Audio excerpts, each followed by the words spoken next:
नमस्कार मैत्रिणींनो. तर आज मी महाशिवरात्री स्पेशल बापडे करणार आहे. त्याच्यासाठी लागणारे साहित्य काय काय घेतलेले आहे ते मी तुम्हाला दाखवते. तर हे जे आहे हे मी 2 ते 3 वाटी गव्हाचं पीठ घेतलेलं आहे. हे तेल घेतलेलं आहे, 2 चमचे तेल, अर्धी वाटी दही, अर्धा वाटी रवा जाडवाला, आणि हे थोडं बेसन, मीठ, जिरं आणि ओवा आणि पाणी. आणि हे तुम्हाला म्हणजे तुम्ही जसं मक्याच्या पिठाचेही बनवू शकता, आणि तुम्हाला दही नाही टाकायचं असलं ताक पण टाकू शकता, ताक पण नाही टाकलं तरी चालेल. आणि हा अर्धा चम्मच एवढा खायचा सोडा घेतलेला आहे. आता आपण पिठामध्ये पूर्ण साहित्य टाकून घेणार आहे. तर पहिले मी हे जे बेसन आहे ते टाकून घेते. आता रवा पण याच्यामध्ये टाकून घेऊ. आता जे जिरं, ओवा, मीठ आहे ते पण याच्यामध्ये टाकून घेऊ. सोडा, आता तेल याच्यामध्ये टाकून घेऊन याला पूर्ण असं मिक्स करून घेऊ. आता हे पूर्ण आपलं मिक्स करून झालेलं आहे. आता याच्यामध्ये दही टाकून घेऊ. हे दह्याच्याच वाटीमध्ये मी थोडं पाणी टाकून घेतलं. आता पाणी टाकून हा पूर्ण गोळा भिजवून घेऊ. थोडं थोडं पाणी करून आपण म्हणजे याची जे पोळ्यासाठी कणिक भिजवतो तशीच कणिक भिजवायची, पण थोडी घट्ट भिजवायची. हे आता पूर्ण अशी कणिक भिजून घेतली. याला थोडंसं तेल लावून 5 मिनटं ठेवू आणि पाणी गरम व्हायला ठेवू. आपण असंच 5 मिनटं राहू देऊ. आता आपण याच्यामध्ये पाणी गरम व्हायला ठेवू.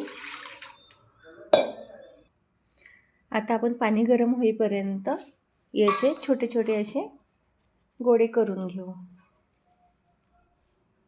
असं थोडंसं तेल लावून असे छोटे छोटे साईजचे गोळे बनवायचे.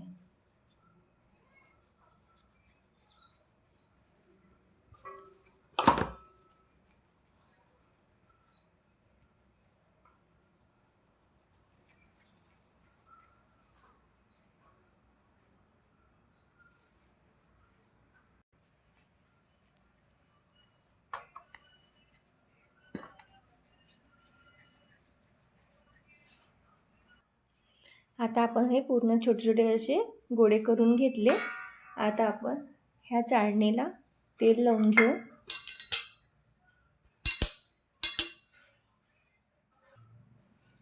याच्यामध्ये पूर्ण गोळे असे ठेवून याला वाफ देऊन घेऊ. इकडे पाणी गरम झालेलं आहे. याच्यामध्ये हे अशी चाळणी ठेवून घेऊ. तुम्हाला वाटलं तर तुम्ही इडली भांड्यामध्ये पण लावू शकता आणि याच्यात पण लावू शकता. आता आपण याच्यावर असं झाकण ठेवून 15 ते 20 मिनटं याला असंच शिजू देऊ. आता बापडे आता हे शिजलेले आहेत. 15-20 मिनटं झालेले आहेत. आता मी तुम्हाला दाखवते.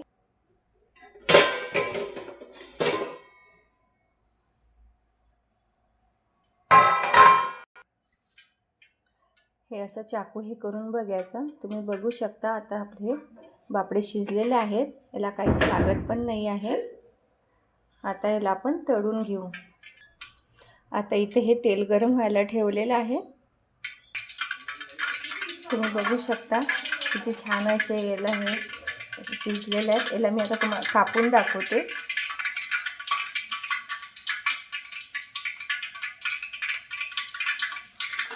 बघू शकता कसं स्पंज पण आलेलं आहे. आणि तुम्ही हे पुडाचे बनवू शकता, असे पण बनवू शकता. तुम्हाला जसे वाटले तसे बनवू शकता. किती स्पंज पण आलेला आहे. याला किती छान जाडी सुटली. आता हे कापून आपण याला तळून घेऊ.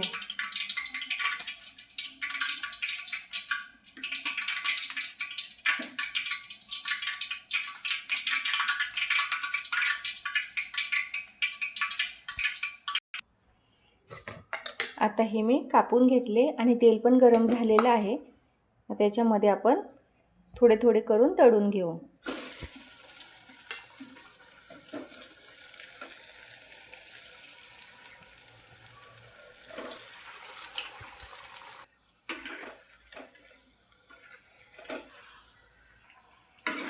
याला छान असा गोल्डन कलर येईपर्यंत आपण याला छान तळून घेऊ, म्हणजे खूप छान क्रिस्पी पण होतात. आता याला गोल्डन कलर आलेला आहे. आपण हे काढून घेऊ.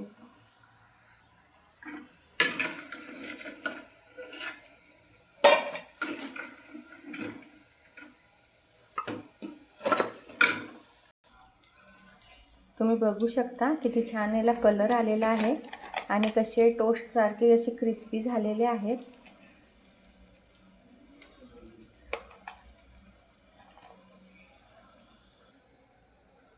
आणि असा हा आपला महाशिवरात्री स्पेशल बापड्यांचा बेत झालेला आहे.